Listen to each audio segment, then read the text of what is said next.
let's just get into this right here.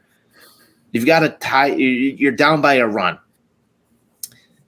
Yasmani Grandal batting leadoff. We haven't even talked about this yet.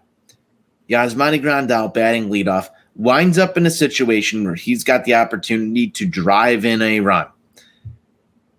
Putrid at the plate up until that point in time hits a fly ball out to left field that can easily score Reese McGuire.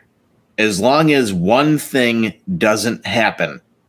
That one thing is Danny Mendick making an out before Reese McGuire crosses home plate.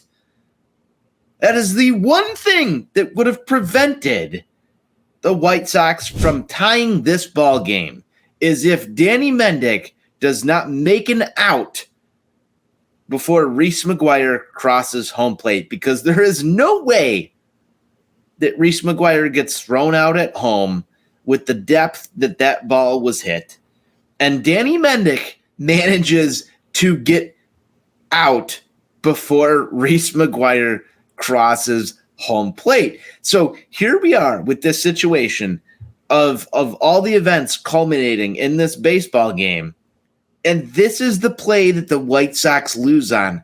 Are you fucking kidding me that this is real life? I don't understand it.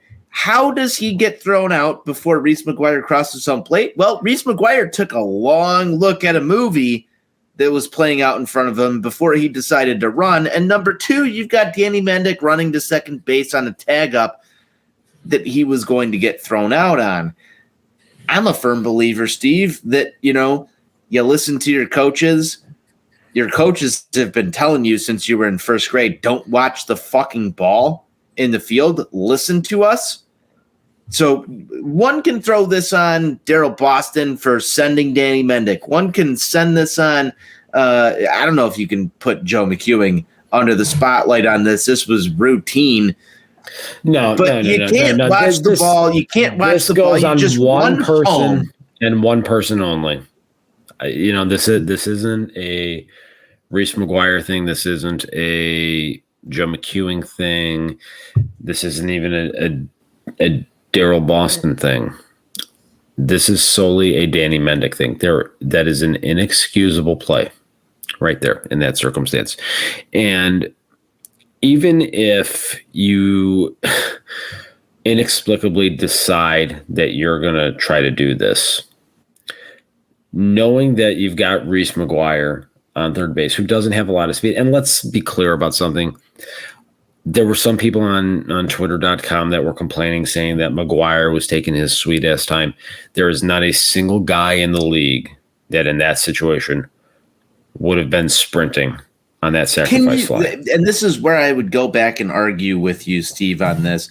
Can the White Sox afford at this moment to not have people sprinting to bases? Can they? No. But again, it's just something that is ingrained in these guys, something that they've been doing since, high school, college, lower level of the minor leagues.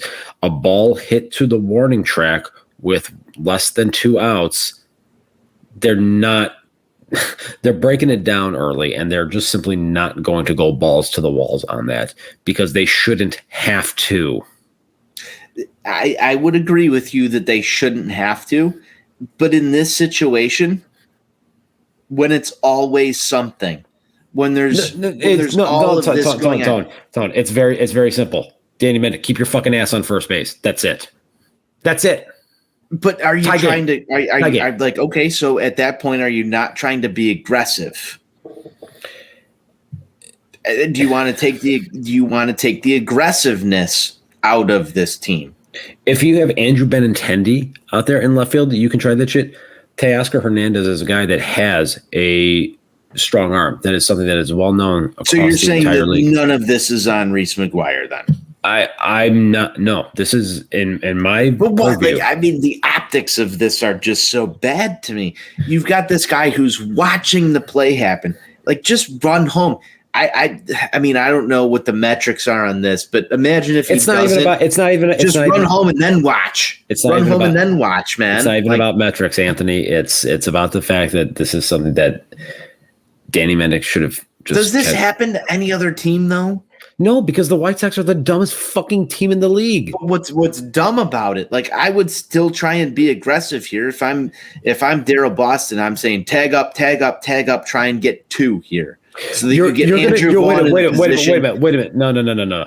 You led me to my next point. You cannot run that risk knowing that you've got the guy that has swung the bat the best out of anybody in the lineup the entire night coming up behind you. But I would rather have him on second base than first. With a guy like Teoscar Hernandez who has that arm, you want to run that risk with the guy that's been swinging the bat? The throw has to be perfect. It has to be right on the money, which it was. It was. Because, again, what's the percentage there? You have to know your opposition. You have to know their strengths and you have to know their weaknesses. Again, if we're talking Andrew Benintendi, that's a different discussion.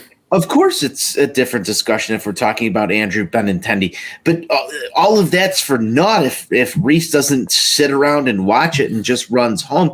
Like, I could get on a scooter, like one of those middle school scooters, and wheel myself home faster than Reese McGuire made it home on that play. That'd be an interesting watch. I mean, Paul Konerko probably could have made it home before Reese McGuire on that play. I get the fact that, yes, in baseball culture, you're going to jog home on that play. In fact, I would probably be doing the same thing, but I just don't feel like they can afford themselves this with the level of luck that they've had.